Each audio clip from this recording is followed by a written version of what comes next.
So international courts may not be up to the task. But the world cannot look the other way as China and its accomplices break the rules. Accomplices like the World Health Organization, a body that has been parroting China's lines since the beginning. The WHO is made up of member states, 194 of them. The challenges it faces are institutional. The WHO is only as effective as the nations that make up this body. So cutting funds and issuing threats won't really work in the long term. Someone will have to get their hands dirty and fix the flaws in the system. Could that someone be India? There's a good chance. Starting the 22nd of May, on this day, India will take a leadership role at the World Health Organization. New Delhi's nominee is expected to be appointed the chairperson of the WHO's executive board. What is the executive board?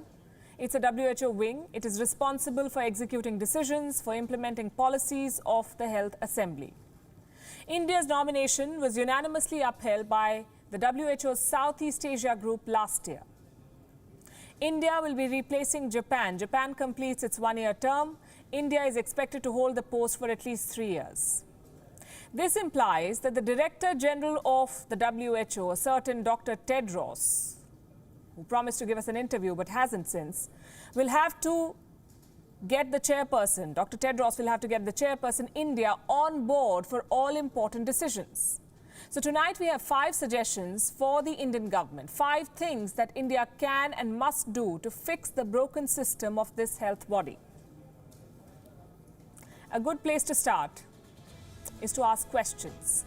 Push for accountability from WHO leadership. Questions like, why did it buy China's word on human transmission? Did it downplay or blatantly lie about how lethal this virus was? Did it declare a pandemic? Why did it declare a pandemic only after the virus had reached 85-odd countries? Dr. Tedros sent a WHO delegation to China. What again did it achieve? And why can't the world talk about the place of origin of this virus? India must begin by asking these questions without hesitation.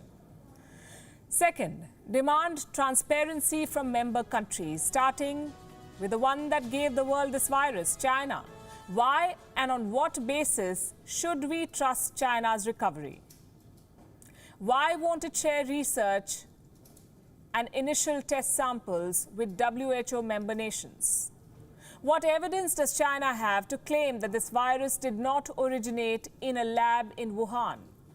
Why shouldn't global experts have access to this lab? And most importantly, the wet markets, are they back? And if they are, what are they selling? Under what conditions? And what assurance can China give the world that another disease is not waiting to explode there? 3, India must insist on financial independence. Financial independence of the World Health Organization. How much does money talk at this body? Let me rephrase that. How much does the yuan talk at this body? Because why is it that the WHO chief is singing praises of a regime that facilitated this pandemic? Reports say that contribution by countries in lieu of their membership fees to the WHO is extremely low. So this body's budget is mostly financed by voluntary contributions, donations and grants that come from public and private sources. How much does the WHO depend on these extra budgetary resources, as they call it? Which private sources are sending money to the WHO? Are they from China? And if yes, how much influence do they wield? The world must know. 4th, India must push for Taiwan's inclusion at the World Health Organization. The WHO labels parts of India as Chinese territory. On their map, the WHO map, parts of India are shown as Chinese territory. But when it comes to Taiwan, this body adheres to the One China principle. Forget praising Taiwan's success story, it doesn't even acknowledge its existence. India must rally support for Taiwan's observer status at the World Health Organization. Taiwan must be permitted to share its expertise on the pandemic for the simple reason that its response has been the best. And lastly, conduct an independent international probe on the outbreak. Breaking news. China says it is ready for an international probe. And now the caveat. China wants this probe in quote-unquote close cooperation with the World Health Organization, a body that it already controls. And this is the point that we've been trying to make here. Why should China dictate terms? How is a probe independent and transparent if it is dictated by the alleged perpetrator of a crime? Also, will China allow access to whistleblowers, to doctors in Wuhan who disappeared, to citizen journalists who have been re-educated?